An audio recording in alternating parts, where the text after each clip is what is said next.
Olá para todos e vamos a mais um estudo bíblico.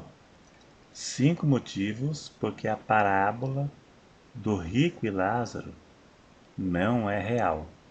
Não é um fato que aconteceu. Muitos acreditam que seja real.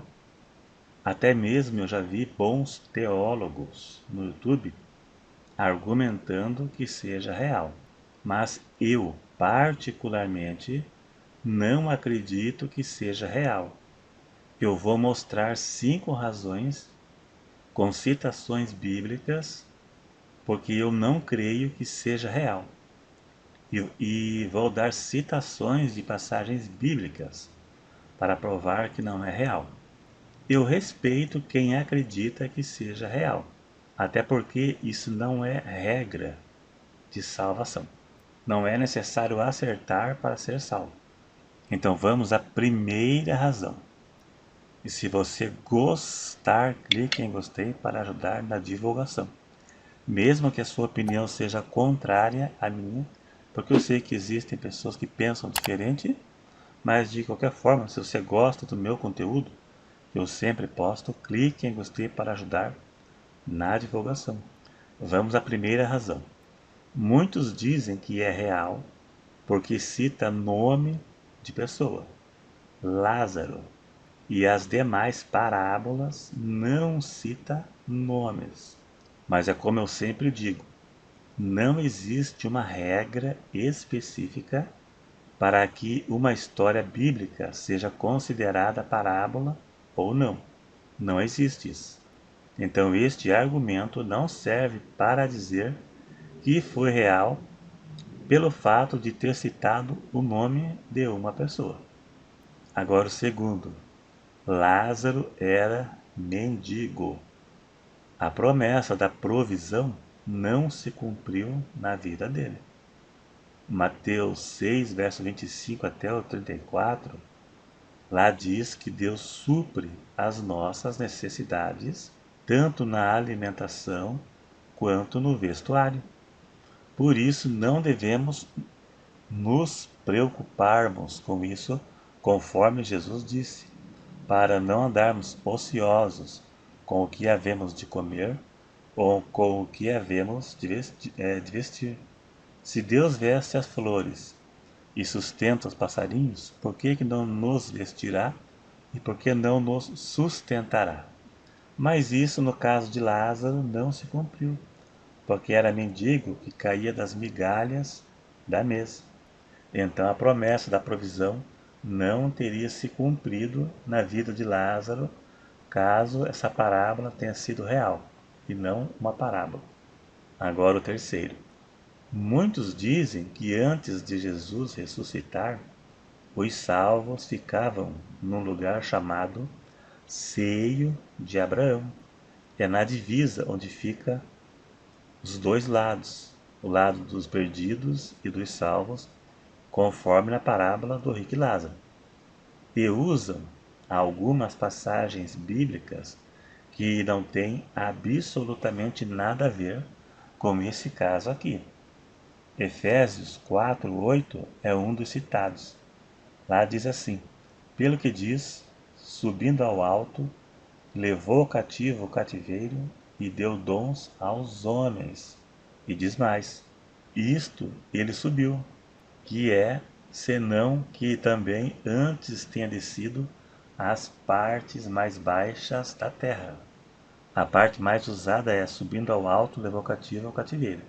E depois desceu às partes mais baixas, para dizer que Jesus desceu lá naquele lugar, no seio de Abraão, e levou os salvos e subiu para o céu.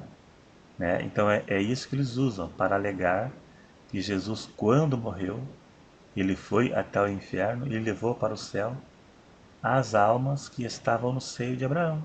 Mas será se essa passagem quer dizer isso aí? Na verdade, não. Não tem nada a ver. Paulo fez uma alusão ou referência ao Salmo 68, verso 18. Veja que está escrito, pelo que diz, deixando claro que isso não surgiu de Paulo. Ele pegou esse versículo lá do Antigo Testamento do Salmo 68, verso 18, que é uma alusão a Cristo. Veja que diz lá: Tu subiste ao alto, levaste cativo o cativeiro, recebeste dons para os homens e até para os rebeldes. No comentário da Bíblia Pentecostal, diz assim, abre aspas, este versículo descreve a marcha triunfal de Deus na história de Israel, culminando com seu governo em Jerusalém. E isso também prefigura a ascensão de Cristo para o céu, onde reina como cabeça da igreja. Então, trocando por miúdos, como diz o ditado, esse texto fala da vitória de Israel e seu governo em Jerusalém. Foi uma pré-figura da vitória de Cristo, subindo ao céu e dando dons ministeriais à igreja. Não tem nada a ver com o céu na divisa do inferno ou o paraíso na divisa do inferno, onde um ficava vendo o outro. Imaginou uma pessoa morrer salva e ia para o paraíso toda feliz? De repente, quando essa pessoa olhava para o outro lado de uma valeta, ela via pessoas gritando, pessoas sofrendo. Não teria o menor cabimento isso. E lugar nenhum diz que Jesus, quando ele morreu, desceu até o inferno, pisou na cabeça do diabo, tomou a chave do inferno e da morte, e levou as pessoas salvas que estavam no seio de Abraão. Não tem nada a ver, lugar nenhum fala isso. Agora o quarto. O rico estava queimando no fogo. Veja que diz, e no Hades, que é o inferno, ergueu os olhos estando em tormentos. E clamando dizia, Abraão meu pai, tem misericórdia de mim e manda Lázaro que molhe na água a ponta do seu dedo e refresca a língua, porque estou atormentado nessa chama. Veja que o rico abriu os olhos em tormento, e ao tormento do fogo. E ele diz que eu estou atormentado nesta chama. O tormento que ele sofreu, quando abriu os olhos, era estar queimando no tormento, no fogo do inferno. Onde está a contradição aqui?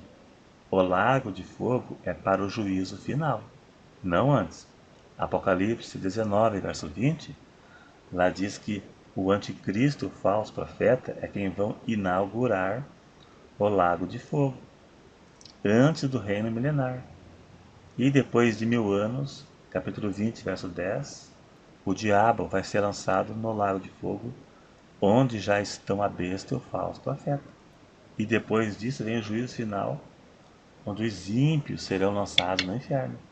Então, o lago de fogo, para os perdidos, será depois do milênio, no juízo final, exceto o anticristo, o falso profeta. Então, não poderia estar queimando no fogo, porque não é o juízo. Agora, o quinto. O céu, ou o paraíso, ficava na divisa com o inferno. É bem estranho. Não existe nenhuma referência bíblica que fala sobre isso. É apenas especulações. Parábola é uma história fictícia e retrata uma realidade. O que podemos aprender com isso? Aprendemos que existe vida após a morte, consciência após a morte, vida eterna e castigo eterno. Existe céu e existe inferno. Então é isso aí. Se você não concorda, você deverá citar passagens da Bíblia. Não só falar que não concordo, ou falar que citou o nome de Lázaro, porque eu já falei que para ser considerado parábola não existe regra na Bíblia. Não existe regra.